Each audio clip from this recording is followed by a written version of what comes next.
Ahora vamos a volver a trabajar con nuestras funciones de variable compleja, sencillas, en el sentido de que el comportamiento que nos interesa es ese comportamiento de holomorfía de nuestras aplicaciones, como hacíamos al principio en esta asignatura, antes en la del curso previo de variable compleja. Vamos a trabajar con un nuevo concepto que va a ser el concepto de funciones armónicas, que nos va a permitir más adelante introducir elementos asociados, los núcleos de Poisson y una escritura integral de nuestras funciones, utilizando ahora esa representación con Cauchy. De momento es como un pequeño repaso de conceptos que seguramente conozcan. Ahora, vamos a considerar una función f que vaya en un cierto conjunto omega contenido en C en todos los complejos, que es simplemente una función compleja donde tenemos nuestro conjunto omega contenido en C, que va a ser un dominio. Que recordemos que nuestro dominio era un conjunto abierto y conexo. Entonces, como tenemos esta función, nosotros podemos escribir o expresar esta función desde el punto de vista de funciones de varias variables. Es decir, existe una biyección entre nuestro complejo y R2. Entonces, recordemos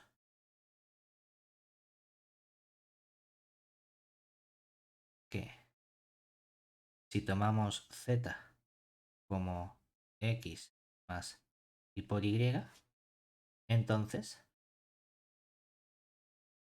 podemos reescribir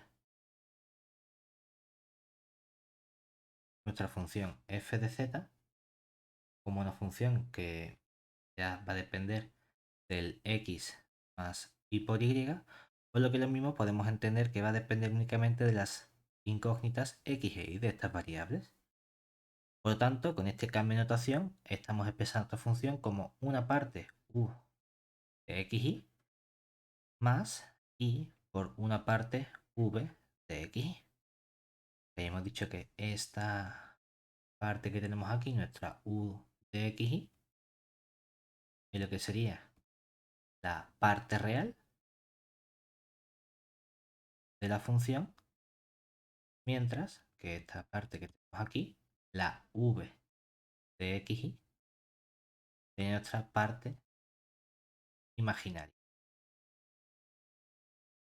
Pero ojo, hay que tener en cuenta que en este cambio que estamos haciendo, por así decirlo, ahora estas funciones u y v son funciones que están definidas de ese conjunto omega, pero interpretado omega dentro de R2. Entonces son funciones que van de R2 a R.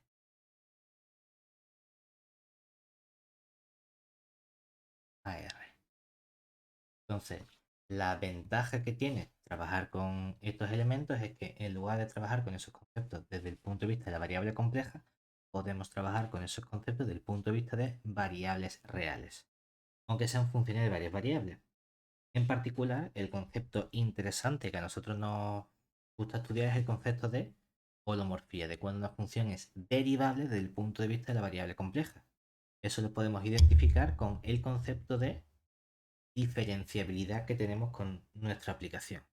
Lo que ocurre es que no es suficiente. Entonces, vamos a recordar qué significaba ese concepto de diferenciabilidad. Pone aquí una nota.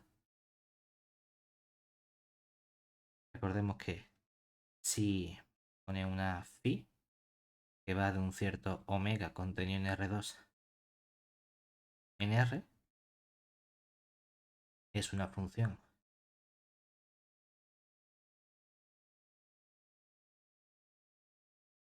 de varias variables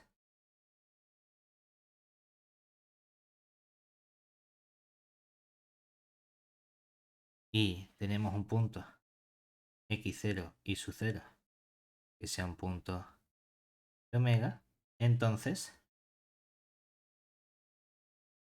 decíamos por un lado que nuestra phi mayúscula es derivable en ese punto x0 y sub 0, sí, ¿qué es lo que tenía que ocurrir?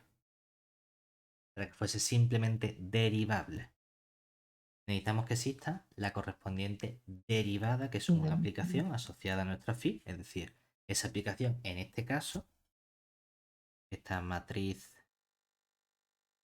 o derivada de la phi en el punto x0 y sub 0, lo que hace referencia es a la parcial de phi respecto de x, evaluada en ese punto x0 y sub 0, y la parcial de phi respecto de y en el punto x0 y sub 0.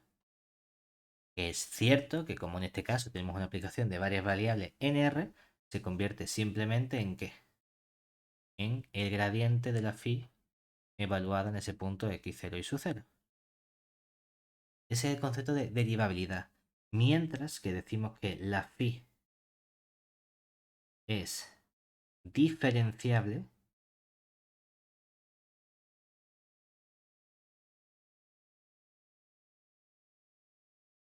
en ese punto x0 y sub 0, sí podemos calcular el límite doble cuando xy tiende al punto x0 y sub 0 de, tenemos aquí cociente donde aparece la función phi en xy menos la función phi evaluada en el punto x0 y sub 0, todo eso le restamos una cierta aplicación lineal que resulta que es ese gradiente de phi en el punto x0 y sub 0 multiplicado escalarmente, depende de cómo lo queramos considerar, ¿no? Por el punto x menos x0 entre el y menos el y sub 0, y todo eso dividido entre la norma del x menos x0 y menos y sub 0.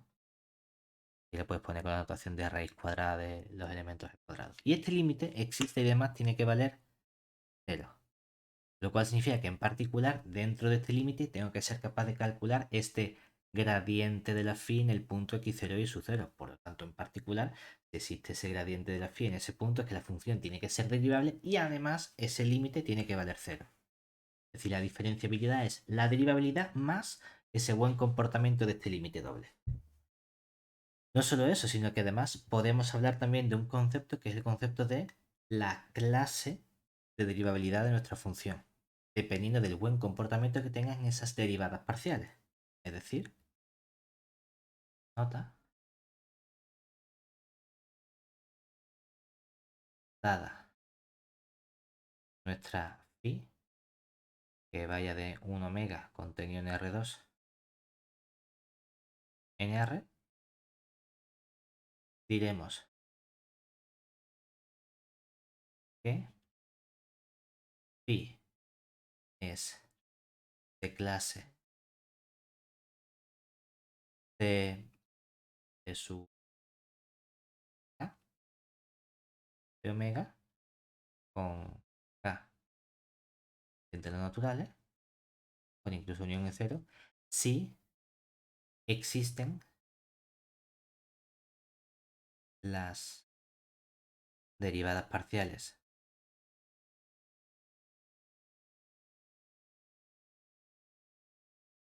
de orden k de phi y estas son continuas en nuestro conjunto omega. Por ejemplo,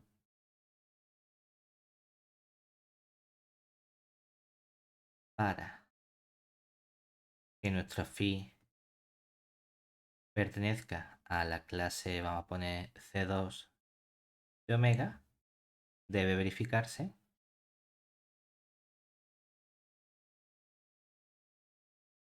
que, por un lado, tiene que existir la parcial de orden 2 de la phi cuando derivamos respecto de x dos veces. Tiene que existir la parcial de orden 2 de la phi cuando primero derivamos respecto de x y luego derivamos respecto de y. Tiene que existir la parcial de orden 2 de la phi y derivamos respecto de y luego respecto de x. Tiene que existir la parcial de orden 2 de la phi cuando derivamos dos veces respecto de y. Y además, todas estas aplicaciones, ¿cómo tienen que ser? Continuas en omega.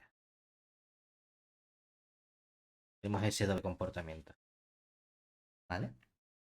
Entonces, con estos conceptos ya podíamos caracterizar precisamente el buen comportamiento de la aplicación compleja mediante el comportamiento que tenían su parte real y la parte imaginaria desde el punto de vista de las aplicaciones reales. Es decir, nuestro teorema fundamental, que es nuestro teorema de Cauchy-Riemann, ¿qué nos decía? Pues que precisamente, dada nuestra función f, que se da forma u más iv con u y v que vayan en un cierto omega contenido en R2,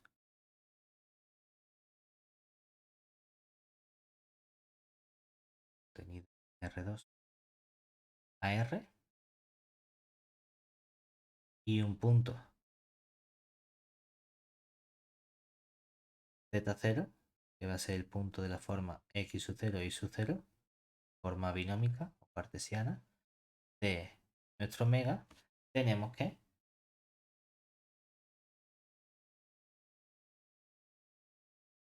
la f sea derivable en el punto z0. Eso significa que exista lo que llamamos la f' en el punto z0. Depende del buen comportamiento que tengan las partes real e imaginarias. Por un lado, estas partes real e imaginarias que tienen que cumplir. Que esas partes real e imaginarias tienen que ser diferenciables desde el punto de vista del análisis real en ese punto x0 y su 0. Es decir, u y v son diferenciables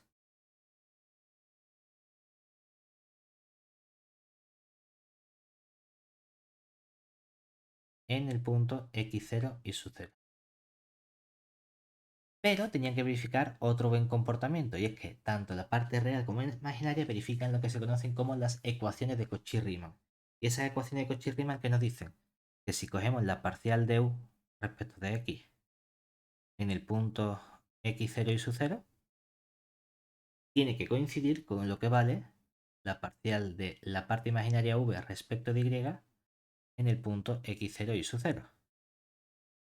Y también cuando cogemos la parcial de la u, pero respecto de la y, en el punto x0 y su 0, ¿qué relación tiene que tener eso con la parcial de la v respecto de la x? Aquí ya aparece un menos, tiene que ser Menos. menos la parcial de la v respecto de la x en ese punto x0 y su 0.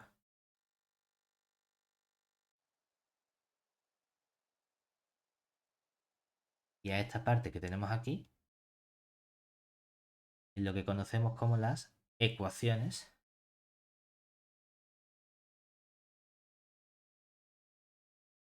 de Cauchy-Riemann.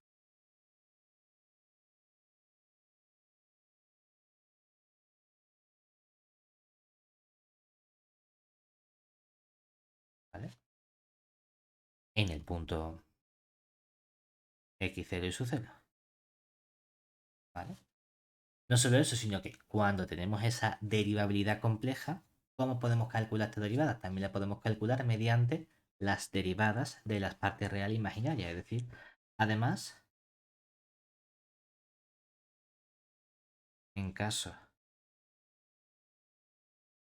de que nuestra f sea derivable, en ese punto z0 del omega, tenemos que podemos calcular justamente nuestra f' en el punto z0, simplemente como coger la parcial de la u respecto de la x evaluada en el punto x0 y sub 0 y le sumamos y por la parcial de la v respecto de la x en el punto x0 y sub 0. O si queremos, también lo podemos expresar en términos de derivada respecto de y. ¿Qué ocurre con la derivada respecto de y? Que como la de u respecto de x es la de v respecto de y, pues tenemos aquí la parcial de v respecto de y en el punto x0 y sub 0. Y aquí, ¿qué parecería? Menos y por la parcial de u respecto de y en el punto x0 y sub 0. Las habituales de la primera porque no tienen ningún menos y están en el orden correspondiente, la u y la v. Ahora bien, ¿qué pasa si seguimos derivando?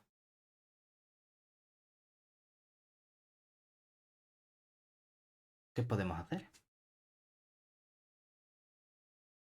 Es decir, aquí, nota. Tienes el laplaciano, no sé.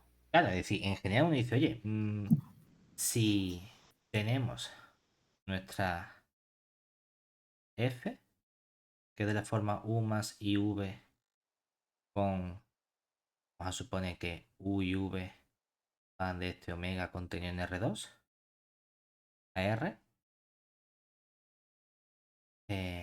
tal es que la f es derivable. Vamos a poner en todo omega por simplificar, pero bueno, lo puedes hacer únicamente en un punto, pero para ahorrarme escribir el punto. ¿Qué ocurre?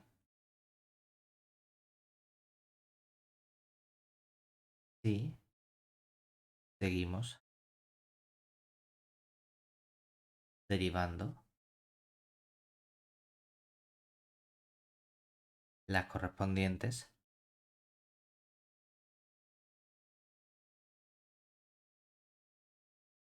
partes o parte real u e imaginaria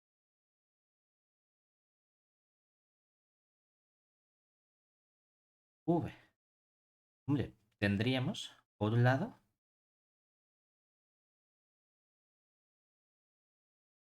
si tú ya has partido de tu parcial de u respecto de x, a la hora de volver a derivar esto, tienes dos opciones, ¿no? Puedo volver a derivar respecto de x, lo cual nos daría la parcial segunda de u respecto de x dos veces, o podemos derivar esto respecto de y. Y obtendríamos entonces la parcial segunda de u respecto de y respecto de x.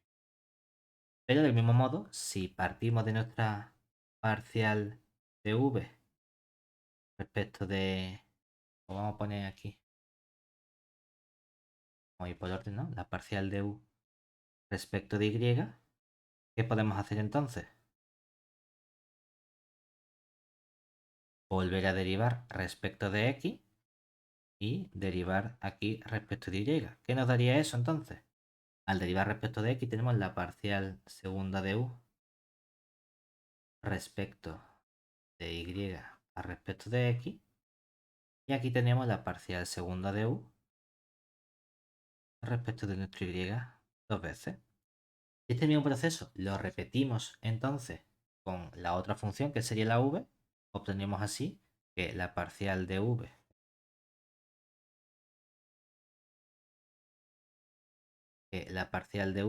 respecto de x, esto lo podemos derivar respecto de x o lo podemos derivar respecto de y.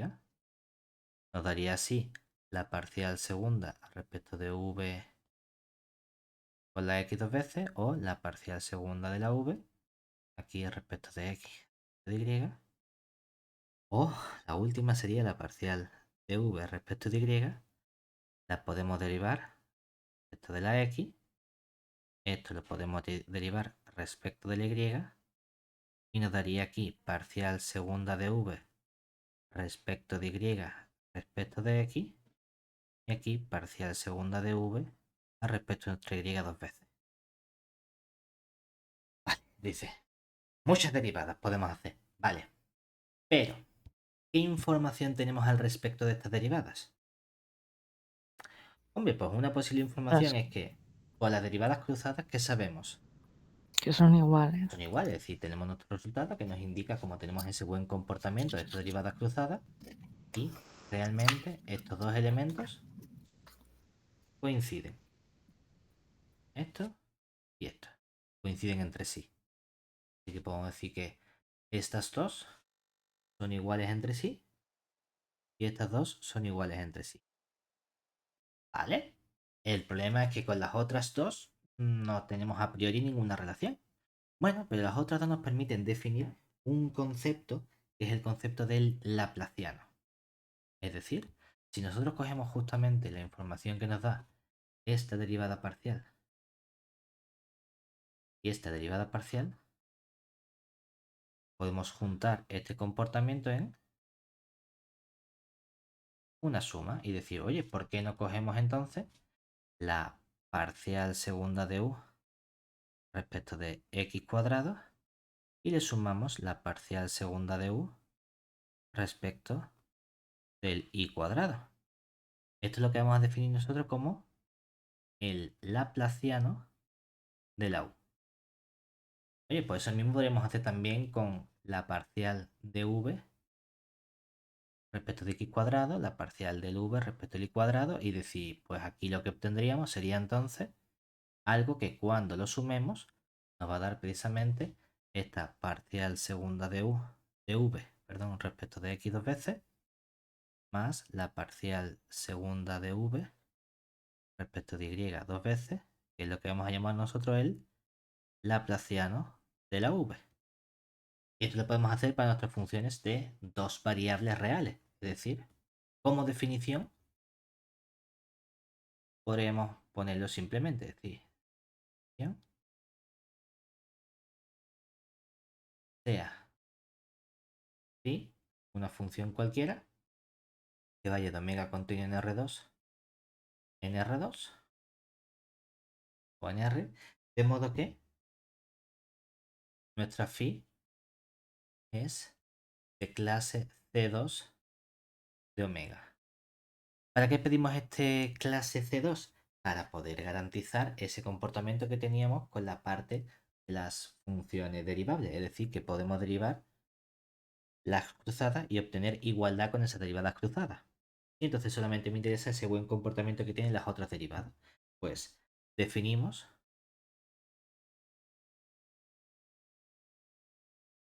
su laplaciano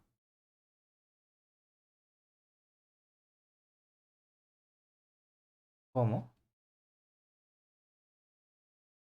el delta de phi, que se va a definir simplemente mediante coger la parcial segunda de phi respecto de x dos veces más la parcial segunda de phi respecto de y dos veces. Ojo, que en realidad, ¿qué estamos diciendo? Que el laplaciano es una cosa que hemos visto, por ejemplo, ¿dónde? En espacio de Hilbert. Una cosa que le aplicamos a qué? A una aplicación, a una función. Y cuando tenemos algo cuyo entrada, cuyo elemento es una aplicación, eso se llamaba operador. Operador. En este caso, como estamos derivando, pues tiene que ser que pongamos un apellido que sea un operador diferencial. Es decir, que en realidad, ya que hemos visto Hilbert, podemos entender el laplaciano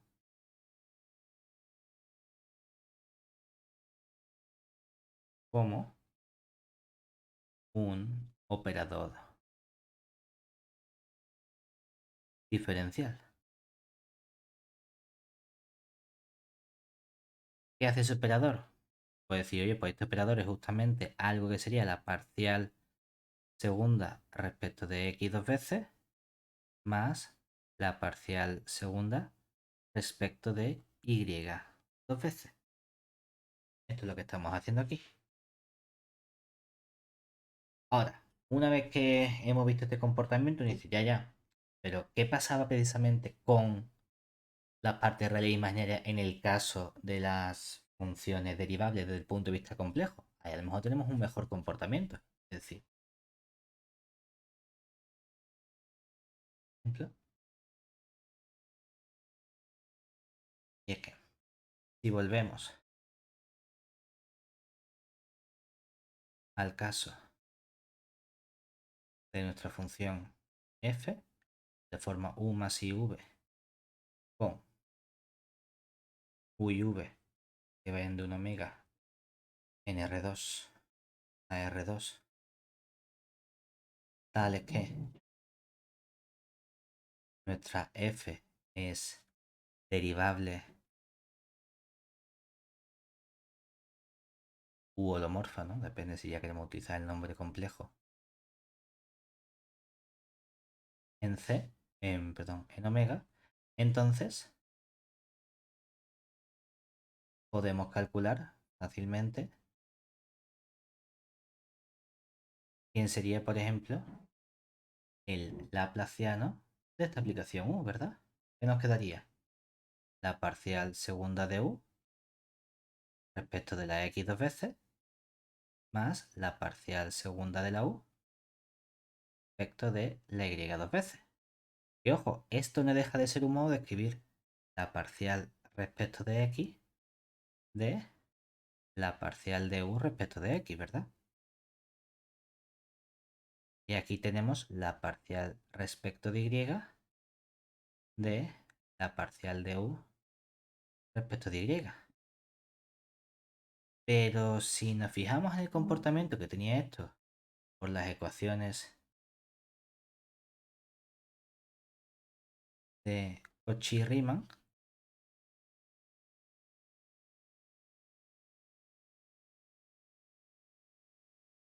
tiene precisamente la parcial de U respecto de X. Y podemos decir que esto es la parcial respecto de X. Y dentro, aplicando Cauchy-Riemann, ¿quién aparecería en lugar de esta parcial de U respecto de X? La de v respecto de... La de V respecto de Y, ¿verdad? Y si nos fijamos ahora en la siguiente, aquí tenemos la parcial respecto de Y. ¿Quién era la parcial respecto de U respecto de Y? Era menos menos la parcial de V respecto de X, ¿verdad? Que bueno, aparentemente tenemos otro orden. Pero como nuestra V es de clase 2, ¿qué ocurre? Que como las derivadas cruzadas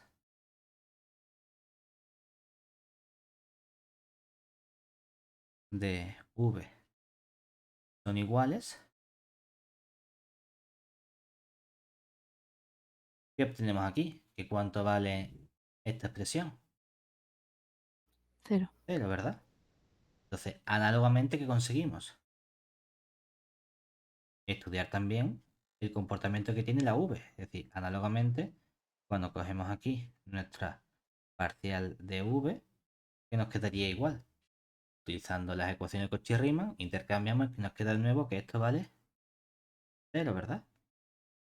Hombre, pues estas aplicaciones cuyo laplaciano es cero van a tener un nombre importante para nosotros. Aquí lo estamos haciendo en realidad únicamente para el comportamiento que tienen estas funciones de dos variables. Pues en ese caso vamos a ver qué ocurre con este buen comportamiento de esas aplicaciones. Es decir, vamos a definir el concepto de función armónica primero para una función de R2. Definición sea phi, vamos a poner directamente, o bueno, pone phi que va de omega teniendo R2 en R2, perdón, en R, una función de varias variables de varias variables. Entonces, decimos que esta aplicación phi es armónica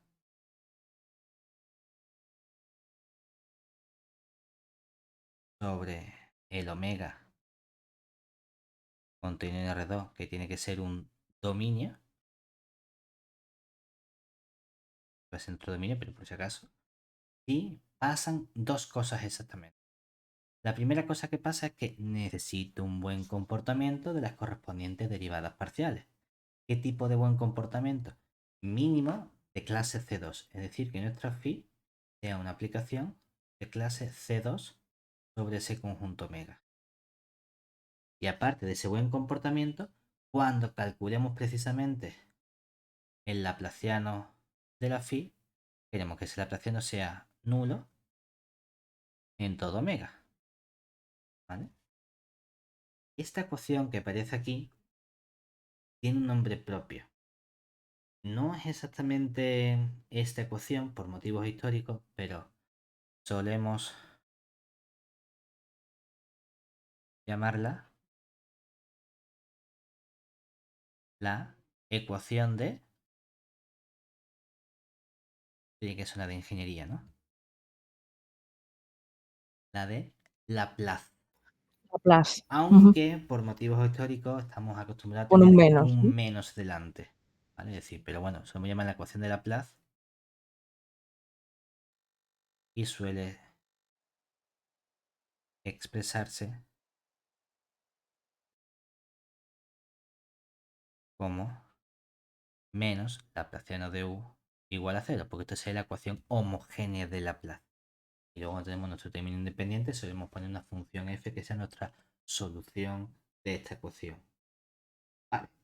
¿Qué acabamos de ver entonces realmente? Lo que hemos demostrado antes es que hemos probado un comportamiento sobre nuestra aplicación de funciones complejas, es decir, teorema.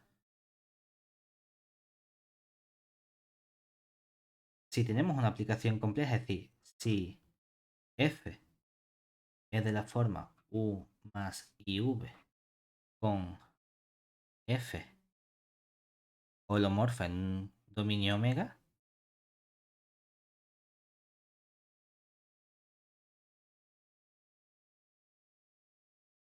entonces, ¿qué ocurre con la parte real y la parte imaginaria? Que u y v son funciones armónicas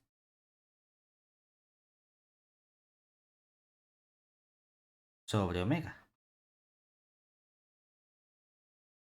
Claro, el problema es que de momento lo que nosotros hemos definido es el concepto de una función armónica cuando la función es de varias variables. Hombre, es que aquí estamos en variable compleja. ¿Cómo se define este concepto para función de variable compleja? Realmente del mismo modo. Lo único que necesito es saber el comportamiento que tienen las correspondientes partes real e imaginaria. Es decir, definición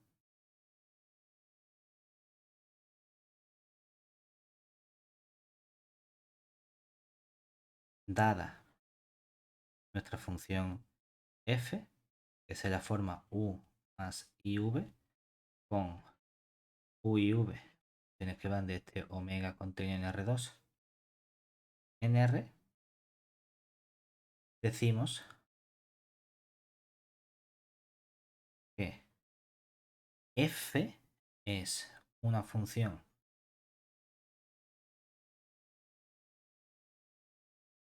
armónica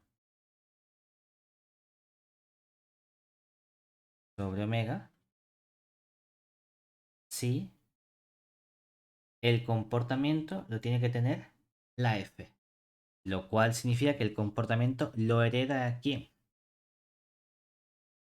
La u y la v. O lo que es lo mismo, es suficiente con que la f sea una función holomorfa sobre ese conjunto omega. Porque entonces automáticamente, ¿qué ocurre con nuestras funciones u y v? Que van a ser diferenciables y de clase C infinito, la que nos haga falta. Por otro lado, ¿qué necesitamos además?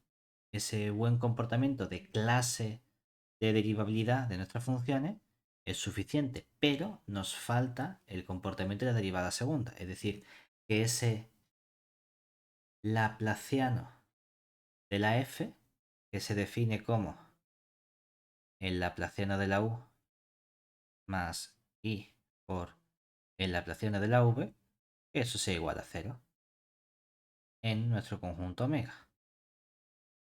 O sea que en realidad puedo extender este concepto de función armónica también a funciones complejas si lo único que me hace falta pedirle es que la parte real y la parte imaginaria sean funciones armónicas.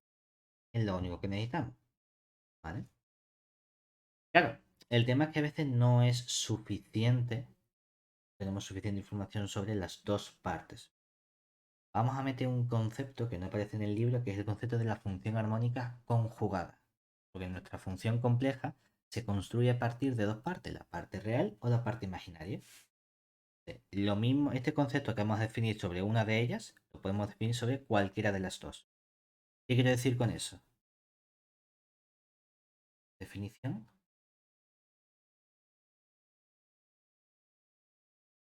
¿Prefieres conocer la función parte real o la función parte imaginaria? ¿Cuál te da más coraje? Me da exactamente igual una de las dos. Por la real. Entonces, nosotros partimos de una función de dos variables, es decir, sea u, una función que va de un cierto omega contenido en R2, en R. ¿Vale? Entonces, como siempre, nuestro omega contenido en R2, por si acaso, que va a ser un dominio abierto conexo. Entonces, si existe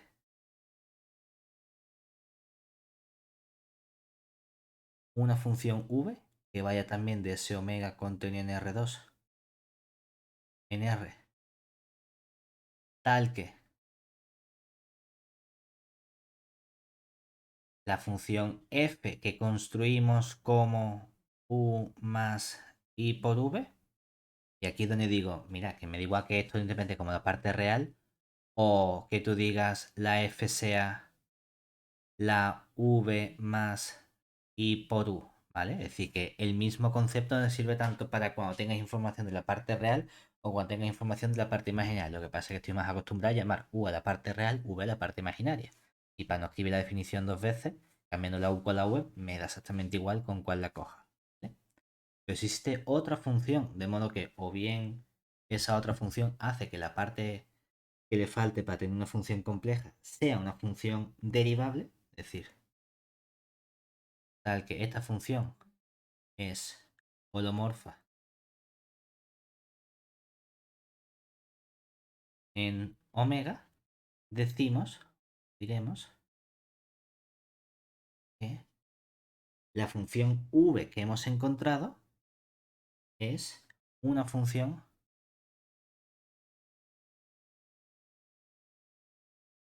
armónica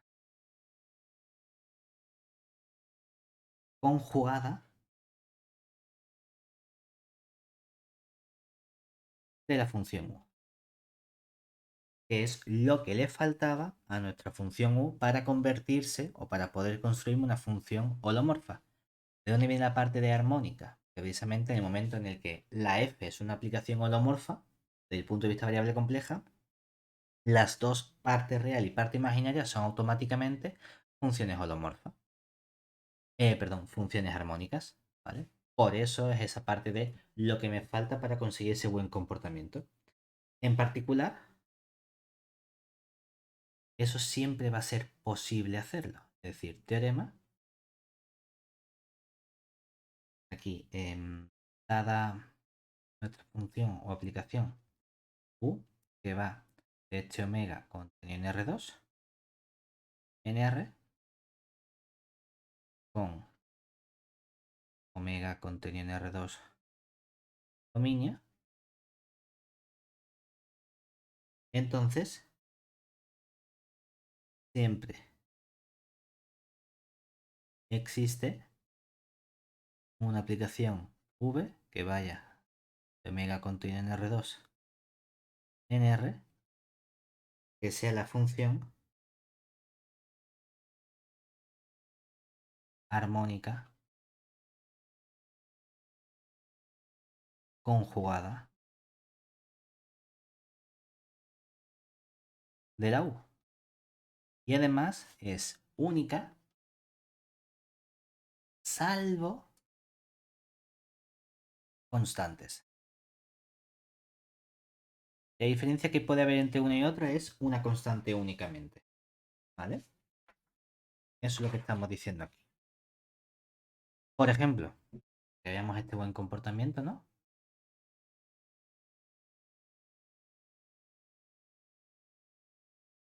Consideremos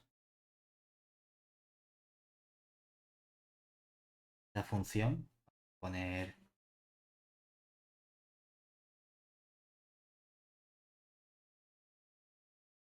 u, que va a ser de la forma...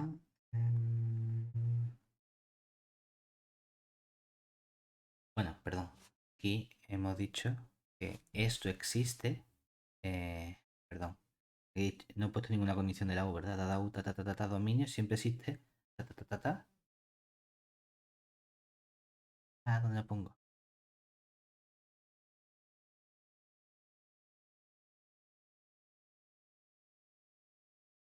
Porque me falta poner que la U tiene que ser armónica. Voy a poner entonces Ah, aquí ok. para que exista, si no, no siempre tiene que existir.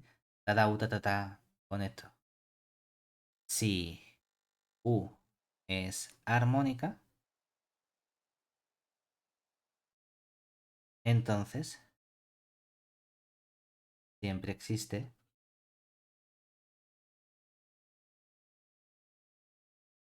nuestra V que vaya del omega contenido en R2 en R, que sea la función armónica conjugada de U, que además será única salvo constantes.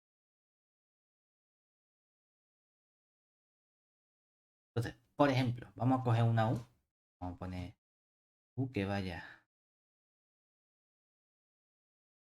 R2 menos 00 en R, dada por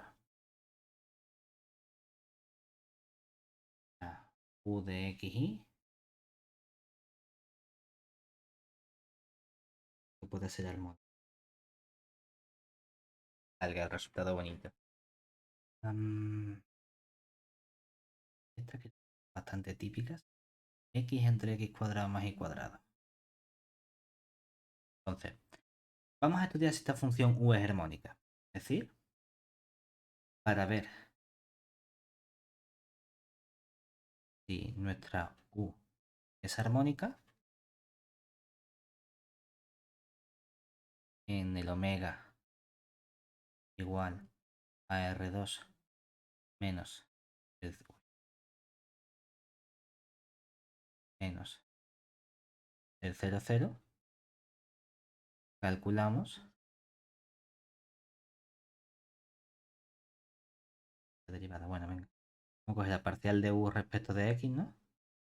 Que nos quedaría aquí un cociente, nos quedaría entonces, ya sería 1 X cuadrado más Y cuadrado menos, tendríamos entonces la X por 2X entre nuestro X cuadrado y cuadrado, todo eso al cuadrado, la virgen.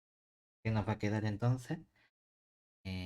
Menos X cuadrado más Y cuadrado, todo eso entre el X cuadrado más Y cuadrado, todo ello al cuadrado, ¿verdad? Vale. Entonces, cuando calculemos la parcial segunda de U respecto de X otra vez, punto XY, ¿qué nos va a quedar? Me meto en el nos va a quedar aquí un menos 2X por el X cuadrado más Y cuadrado al cuadrado menos, no, menos el menos X cuadrado más Y cuadrado, todo eso por 2X cuadrado más Y cuadrado por 2X todo ello dividido entre x cuadrado más y cuadrado, todo eso a la cuarta, ¿verdad?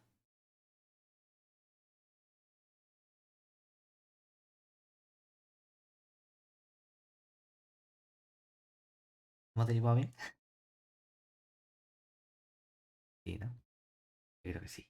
Como dije aquí, primera, todo sin derivada, menos este, por la derivada del de abajo, que sería el 2x, este al cuadrado. Ahora sería la derivada del de arriba, que es el menos 2x, el de abajo sin derivar, menos el de arriba sin derivar por la derivada del de abajo, que sería el 2 este por la derivada que hay dentro, 2x. Y de aquí que podemos sacar factor común, pues tenemos un menos y un menos, tenemos el 2x y el 2x, tenemos un x cuadrado más y cuadrado, y todo eso que multiplicaría. Aquí nos sigue quedando otro x cuadrado más y cuadrado, ¿verdad? Como hemos sacado el menos, nos quedaría más, y nos queda dos veces. Este de aquí sería menos 2x cuadrado más 2y cuadrado. Y cuando simplificamos todo esto, esta parcial segunda de u respecto de x dos veces, en el punto xy, ¿qué nos quedaría entonces? Un menos 2x por x cuadrado más y cuadrado. Y aquí tendríamos entonces x cuadrado menos esto sería menos x cuadrado. Y aquí tendríamos y cuadrado más este más 3y cuadrado, ¿no? Entre el x cuadrado más y cuadrado a la cuarta. ¿No? Me fío de ti, te tengo a ti para controlarme. Ahora, Sí. vamos a derivar respecto de y. Entonces, por otro lado,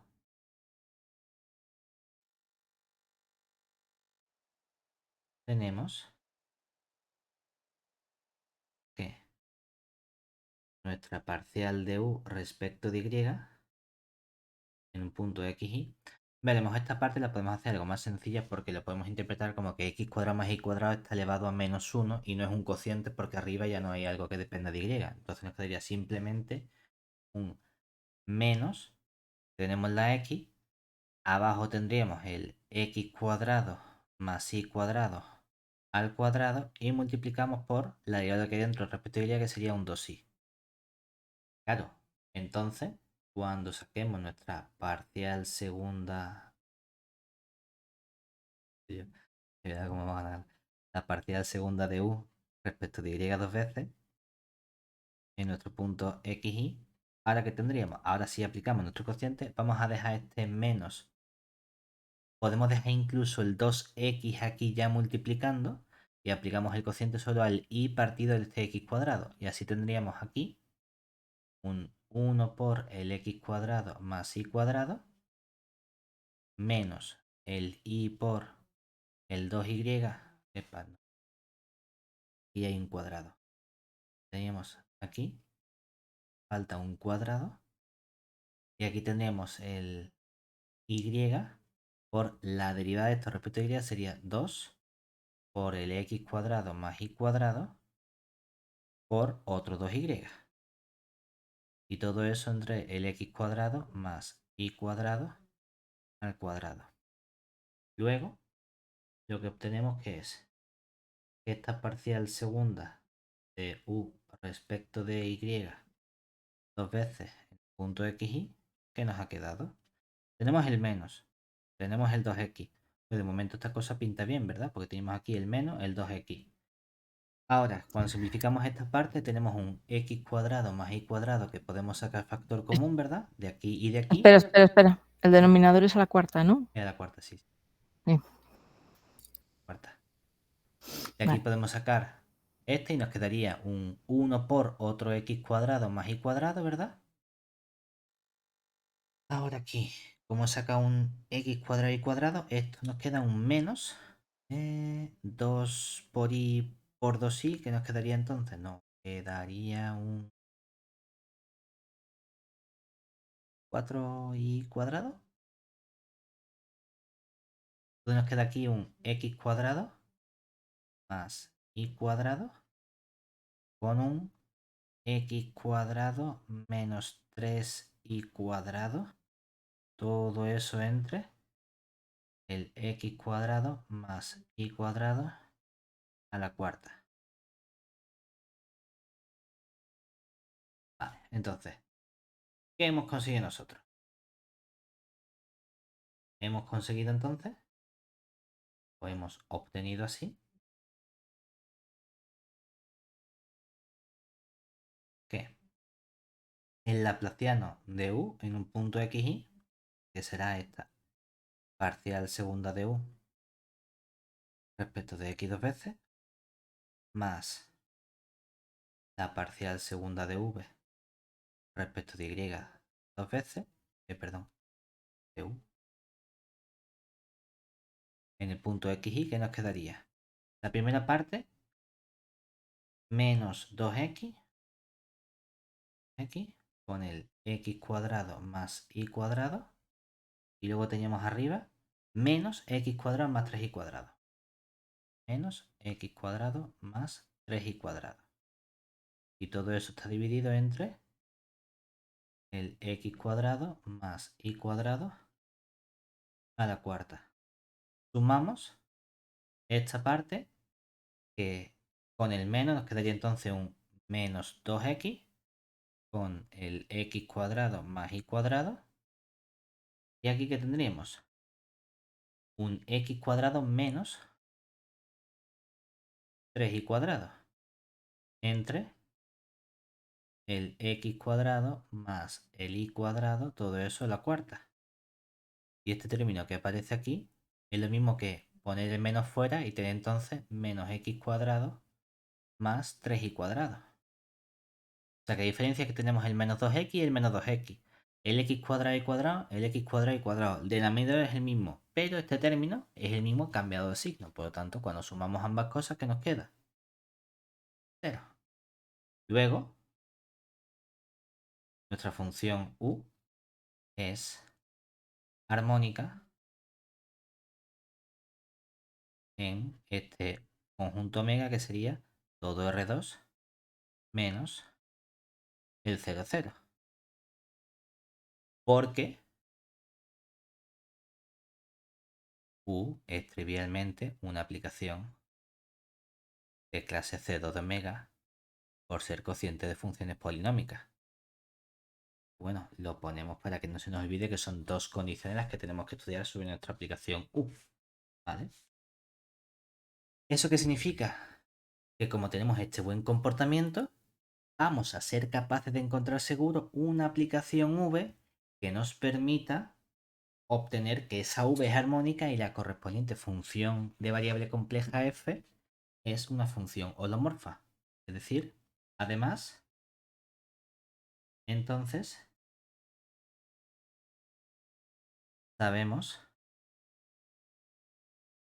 que existe una función v también definida de ese conjunto omega tenido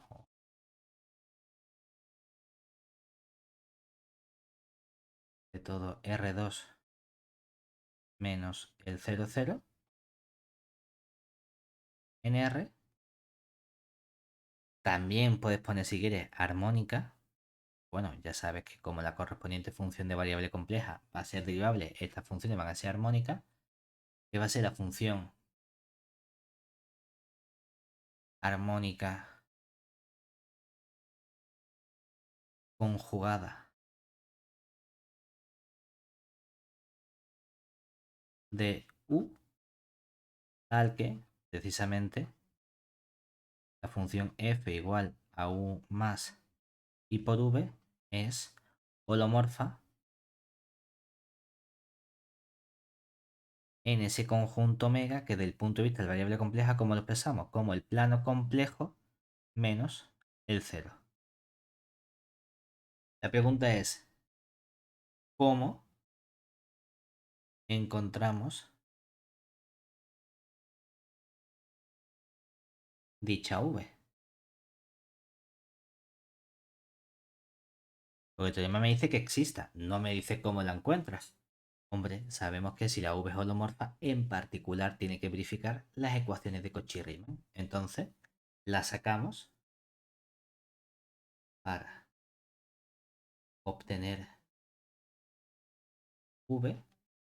Usamos que al ser F holomorfa, se verifican las ecuaciones de Cauchy-Riemann.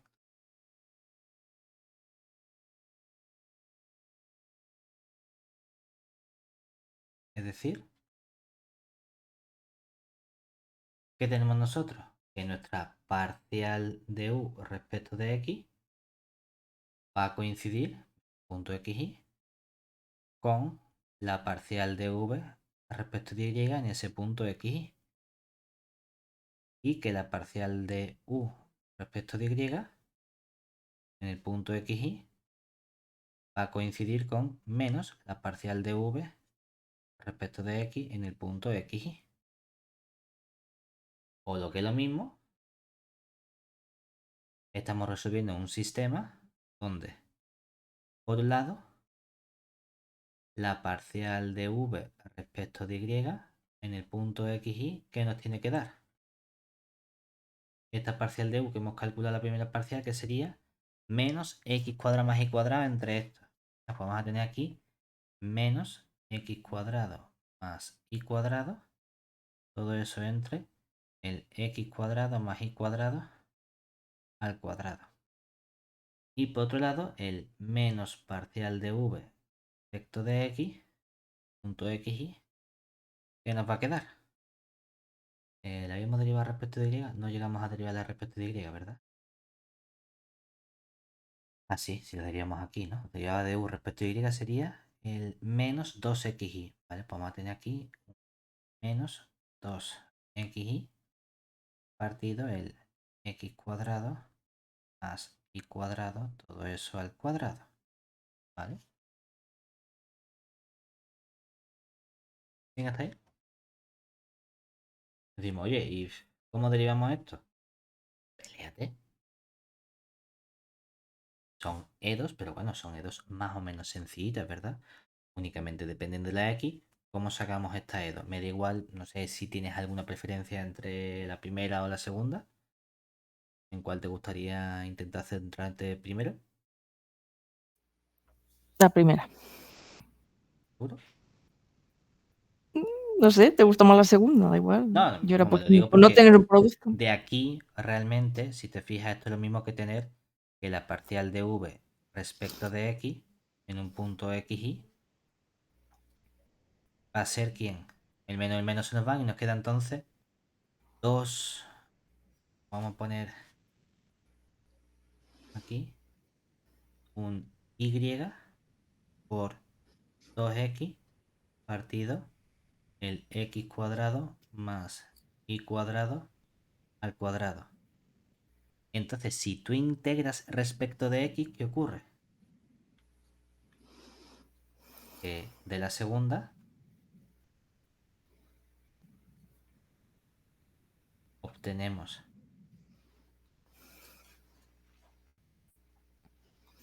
fácilmente, Menos una partida de x cuadrado más y cuadrado. claro, es que directamente ya aparece aquí la derivada de lo que hay dentro, ¿verdad? Y el... Por lo tanto, que nuestra v aquí es un poquito más complejo porque, claro, si lo separa, este término Sí, sí. se nos complica un poco, pero bueno, te puedes Sí, pelear sí. para simplificarlo.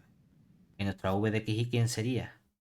Aparece esta y, y aquí, ¿qué tendríamos entonces? Si yo pongo 1 partido el x cuadrado más y cuadrado, Menos. ¿cómo lo ajustamos? Claro, necesitamos para que sea el exponente poner aquí un menos 1, ¿verdad? O lo que es lo mismo, esto es simplemente menos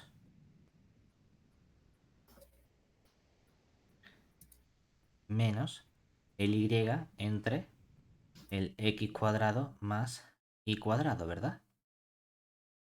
Ahora, hemos Bueno, dejado más, un más hueco constante. porque Exactamente, porque aquí puede haber más una cierta c constante que tú dices, ¿y qué constante? Si no me da ninguna información más, puede haber más de una función armónica conjugada. Hemos dicho que salvo constante es única, ¿vale? Podemos comprobar efectivamente y con esto obtenemos los de arriba.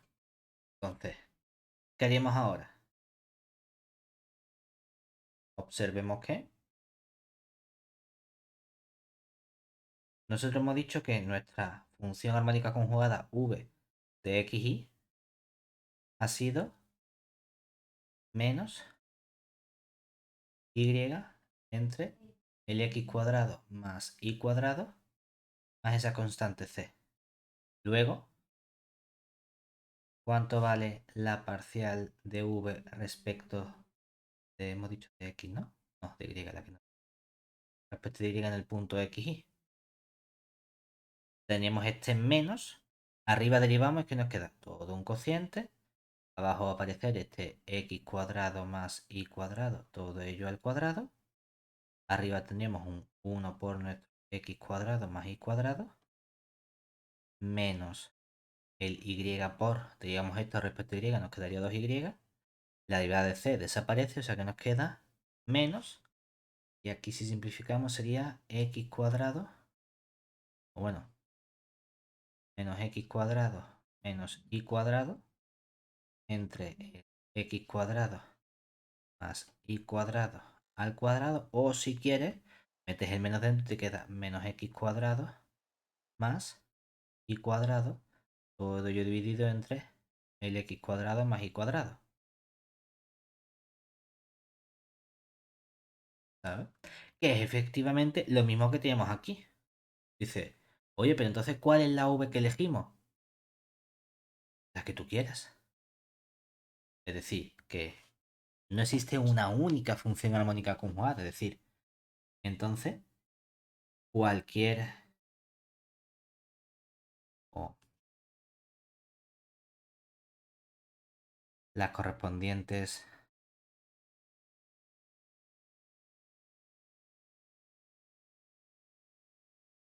funciones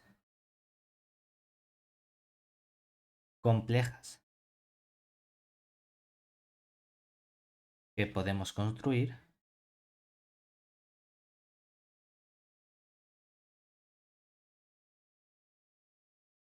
serían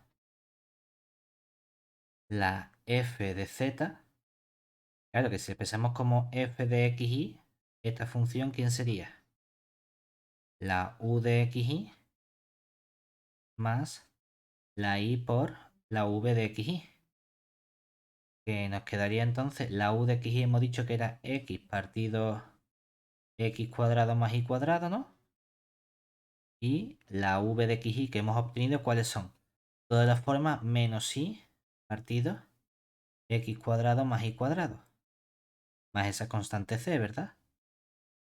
O si te das cuenta, esto en verdad lo puedes escribir como la x menos y por y, todo ello dividido entre x cuadrado más y cuadrado, más c por y, ¿verdad?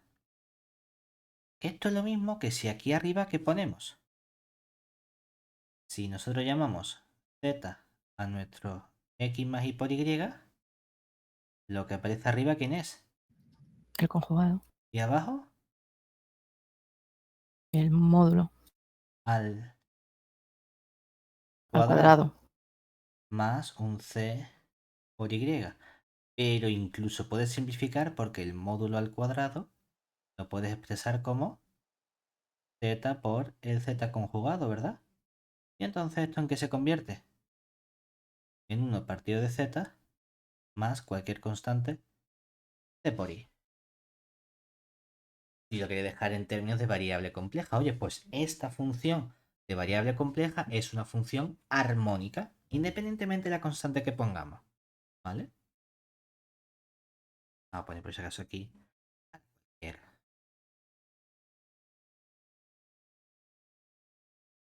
Eso sí, esta c es una constante real.